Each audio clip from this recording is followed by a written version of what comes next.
Hello, Nay. Kamusta na po kayo ng tatay? May maganda po akong balita sa inyo. May trabaho na po ako, Nay, at miss ko na kayo. Talaga ba, anak? Mabuti naman. Paeng ang anak mo, kinakamusta ka? Miss ko na ang anak natin, Nina. Sabihin mo na wag mag-alala at okay na ako. Lalong tumibay ang loob ni Shane. Nang malaman niyang gumagaling na ang kanyang ama sa ospital, mas lalong lumakas ang kanyang determinasyon. Gagalingan ko sa trabaho. Para sa kanila. Hindi pamilyar ang lugar, pero hindi siya nagpatinag. Huminga siya ng malalim.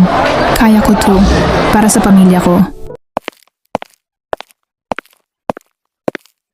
Balita ko, yan daw yung tinulungan ni Sir Jacob na galing probinsya. O saang bundok naman galing ang babaeng yan, hindi siya nababagay dito.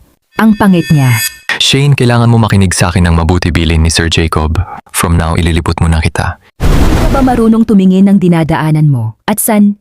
Department ka dito? Tanga ka ba?